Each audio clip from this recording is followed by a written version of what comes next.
Hello there, teacher friends, boys and girls. How you doing tonight? This is Bill, the writing doctor, the writing specialist. I guess that makes me the most special. I want to share with you about revision tonight. Even though those of you who signed up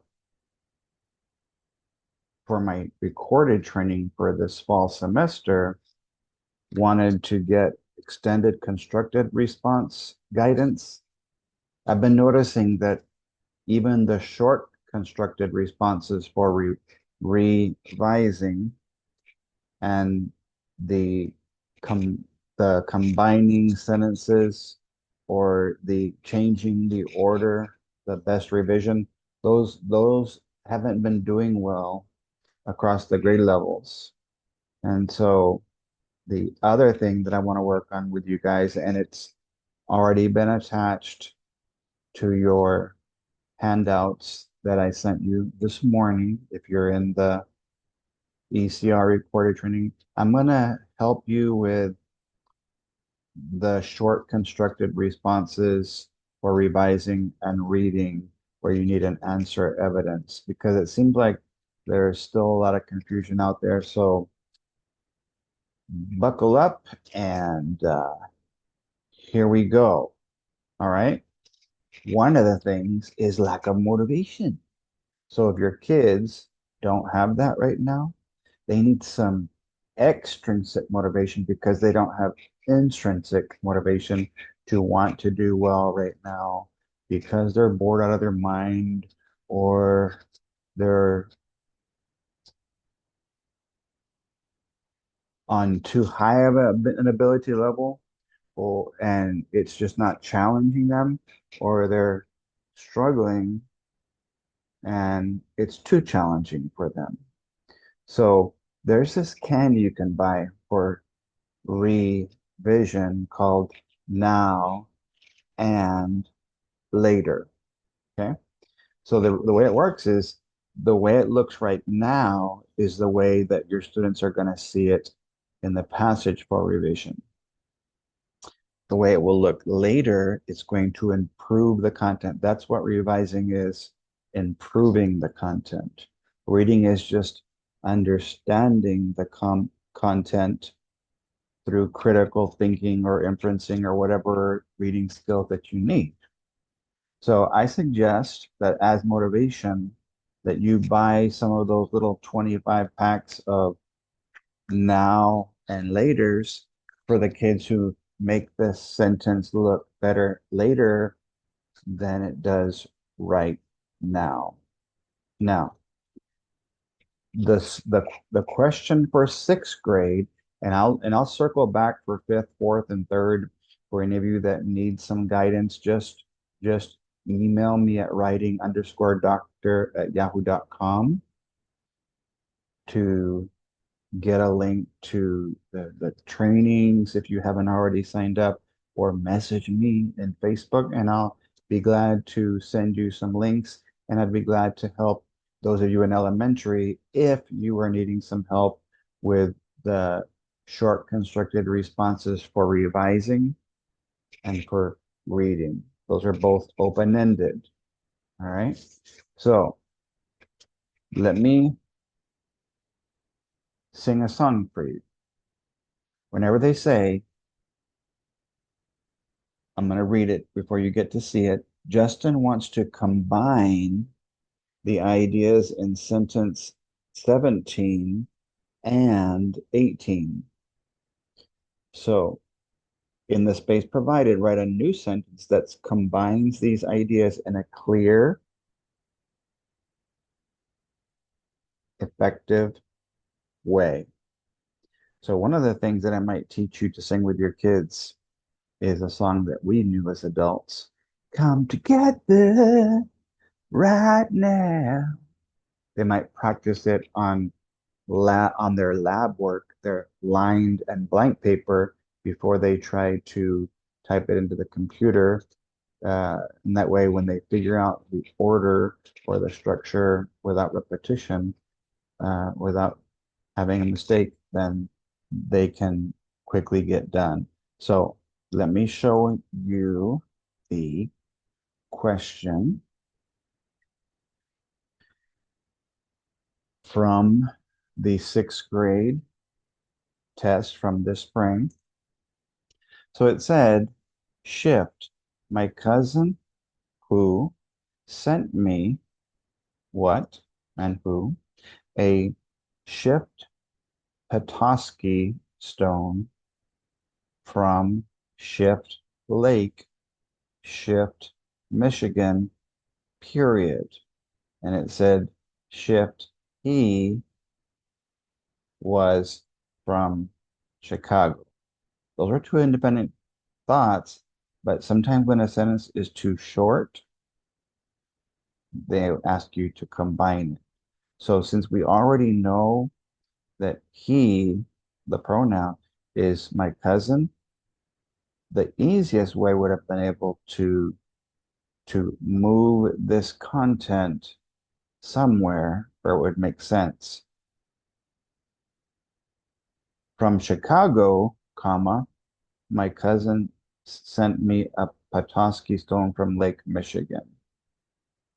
That could work.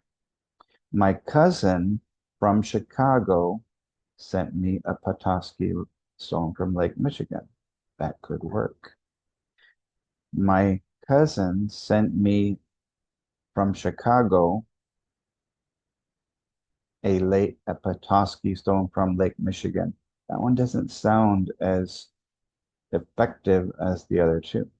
My cousin sent me a Petoskey stone from Chicago from Lake Michigan. You don't need two froms in a row, and you'll see why that's going to hurt the idea. Okay, so let's look at all the wrong answers. But before we do, I want you to see my revising graphic organizer. The top part of this arm is a hand with a bunch of reading and revising skills.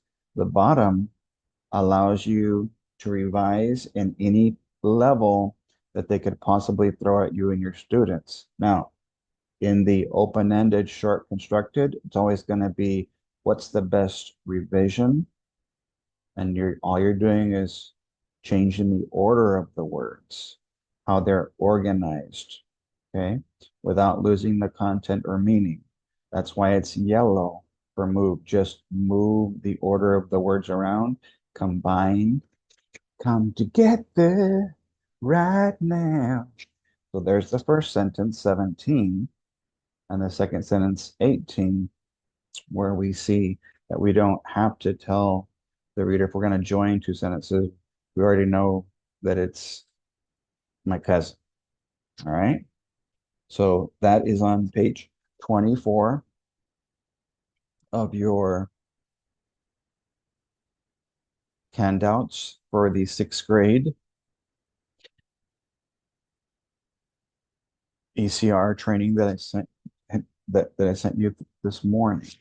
All right. The next thing I want to show you is from page 18 in your mini binder that a lot of you who attended in the past couple of years have, but maybe you forgot about it. This is my girlfriend, my friend that's a girl, and I call her Mrs. MRS PVC. All right. So whenever there's a question about a sentence in a passage, Mrs. PVC is going to help us to do, if you look at her 3 red fingers, eliminate, 3 answers, and ah, ah, select one, select one. And so what we're going to do is, if you can't figure out which one is the right one, let's do the process of elimination. So, does it change the meaning or is something missing? An important detail. Eliminate. Look at her hair, it's got a bunch of E's for eliminate. Do you see repetition or run-on in the new sentence that you made or in multiple choice? If so, eliminate. Is there a subject in the sentence? Is it specific enough to the content? Yes or no? We're asking it. If it's not, then eliminate. Is there a predicate, a verb, some action? Does it have the correct point of view? Is the verb tense, past, present, or future correct? Is it too vague? Because we want it to be specific. Did it change the content? And of course, to try and make sure it's legible, coherent, and decipherable, make sure your kids practice cups because you want to have halfway decent grammar on this kind of a sentence. So we look at the question first, then we go back to the passage to look at the sentences, in this case, that are being asked about. So once again, I want to show you those are the sentences. So we're going to combine, keeping Mrs. PVC in mind. You can also, because of the word combine, some of you only use arm or arms. There's no such thing as an S for substitute because it's never been used on a STAR test. So I said, you know what? Let's use things that are real, the ones that will show up. Add, remove, replace, move, something. You can use an S for something. Okay. So cream, what you improve the banana split with, or the strawberries with cream, or crema in Spanish, is to combine. C. Remove, replace. Best revision are eliminate, take it out, add, or move. Crema, combinar, revisar, remover, reemplazar, eliminar, mover, o añadir, or agregar. Same exact thing, same acronym, same thing. You're improving either strawberries with cream, fresas con crema, or you can use cream on your whipped cream on your banana split and improve the flavor. So that's just another extrinsic motivation for the kids who get answers perfect. That with that extrinsic motivation, maybe have a little reward for them. Okay. So sometimes the best things in life are what not to do. So they give us 4 responses from the state. And what I have there is a wall because instead of slowing the sentence down with a comma there and uh, putting the capital He in lowercase, they turned this sentence into a run-on. So remember the one of the R's was if there's a run-on, then you have to eliminate or remove it. Okay. The second one, my cousin sent me a shift. My cousin sent me a shift Petoskey stone from Shift, Michigan, from where he lives at. Okay. Well, because Chicago was part of the content, it's like removing a brick from the wall. And so there leaves a hole because an important place is missing. And I want you to notice I intentionally put Chicago in lowercase. And so what you want to remind your kids when you're transferring information, if it's in capital in the sample, make sure you make it capital when you rewrite. All right. The third one, shift. My cousin sent me a shift Petoskey stone from Shift Michigan from Shift Chicago where he lives. Okay. Because of that from, that makes that sentence sound kind of awkward. And so that means it's not very clear or not very effective.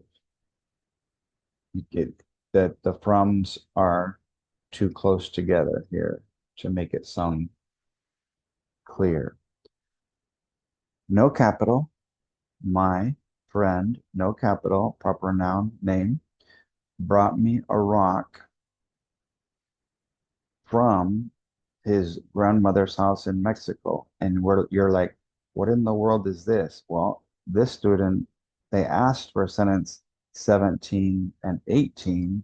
And so that's why it's so important that your students highlight what they're supposed to be combining. That way they don't accidentally try to combine a sentence that's not even being asked about. So that's the content. This changes the content. And Mrs. PVC says if it changes the content to something else, eliminate or remove it. All right. Now let's look for the 4 answers that could work. All right. These all got 1 point because in revision, the short constructed responses only get a point. Shift. My cousin, who, from shift Chicago, where, so they're telling you about the cousin, sent me a shift Petoskey stone. It's what he did, what it is, from Shift Lake, Shift Michigan, period. So that's where that's from. So that these froms are far enough apart where this makes sense and it is effective and it's clear. It doesn't change the meaning or the content. So here they decided to use an independent clause that starts with a capital, with a comma, with a fanboy, and another independent clause. So I want you to think of combining sentences as when they use fanboys as a coordinating conjunction.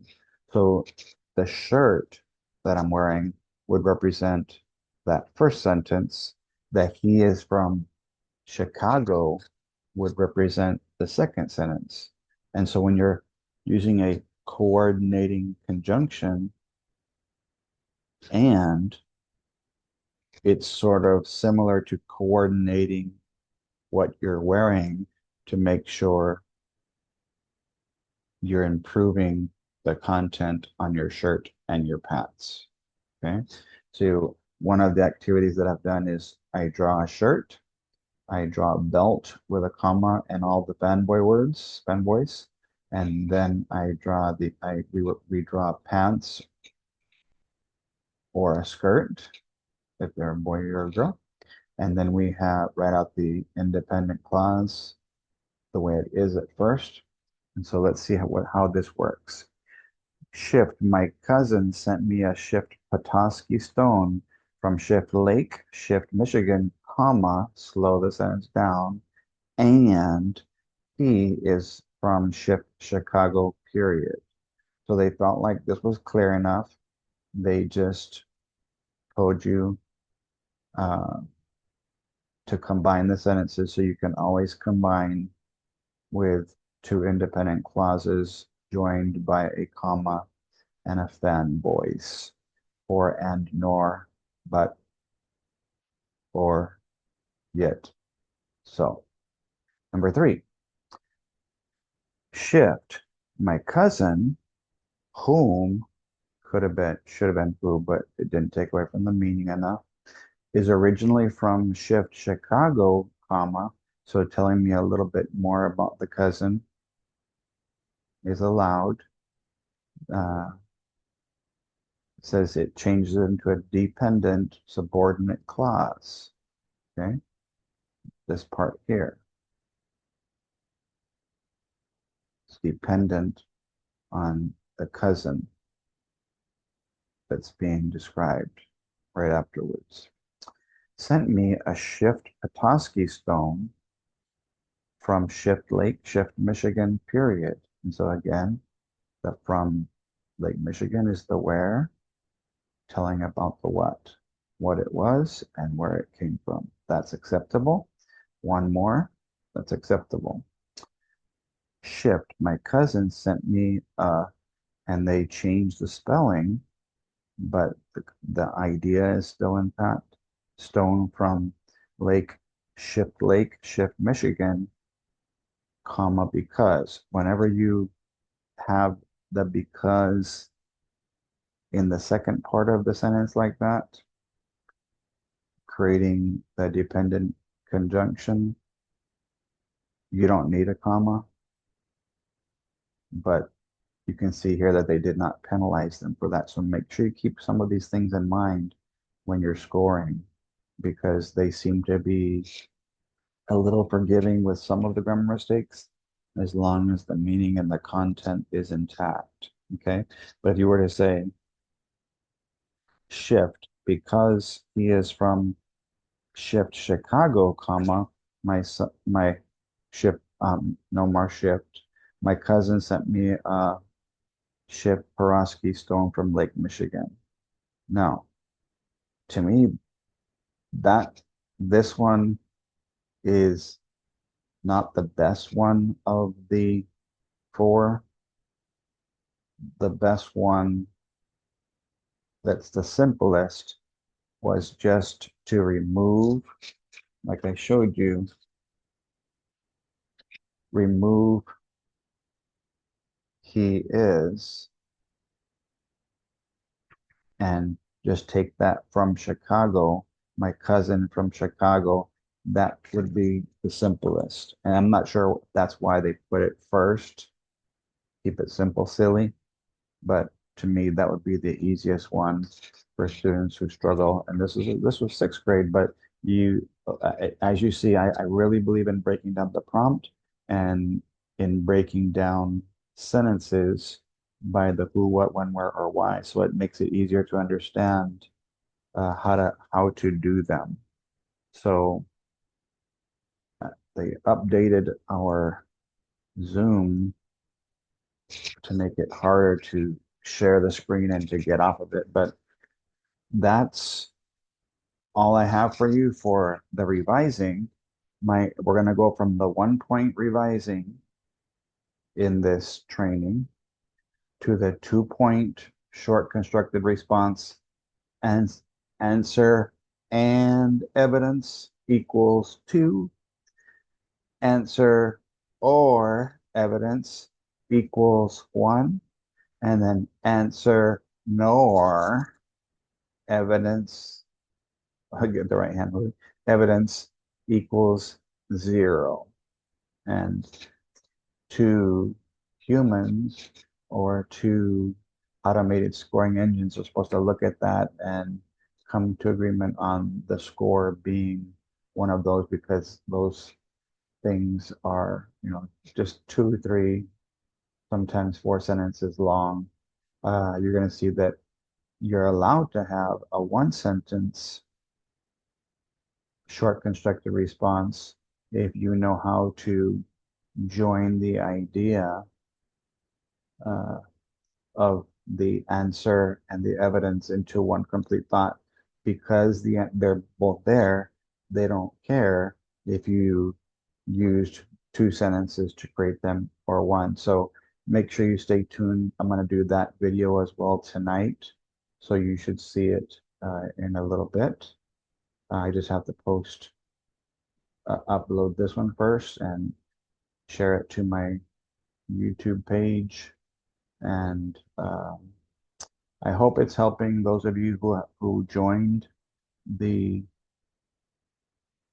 SCR recorded training. And I'm hoping those of you who haven't will not ask your friends who have purchased it to give it to you for free, because that's how I make a living. And doing that, to be honest, is a lack of integrity, a lack of dishonesty. And I think we need to set a good example. You know, if you're that poor, man, just email me and I'll send you the stuff.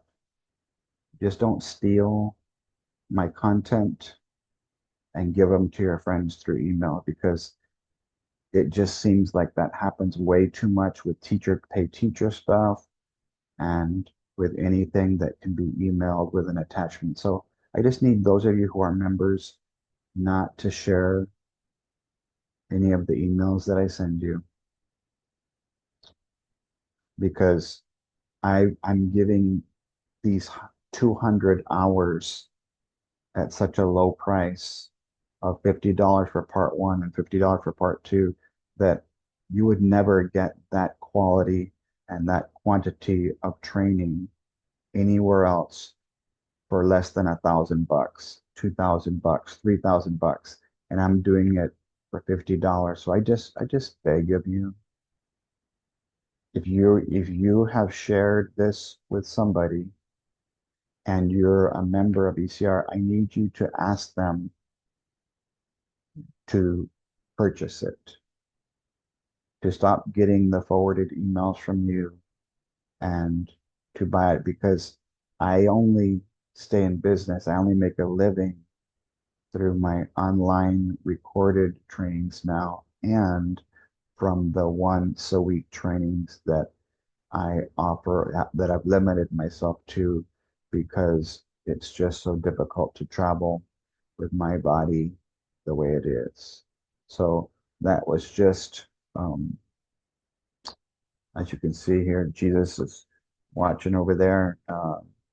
Just help me uh, by helping others, by telling them about what you're learning, but not giving them my content for free. So I won't say any more about that, but I hope that you'll hear me speaking the truth in love about that because I do need to make a living and I don't want um, you to get it for free unless you tell me by email or messenger that you can't afford it. You know what? I want to bless some people, but most of you can afford $50 one month and $50 in another couple months. That's how far apart the videos are spread. So that's my soapbox for today. Uh, Sorry for having you that have not shared that with anybody.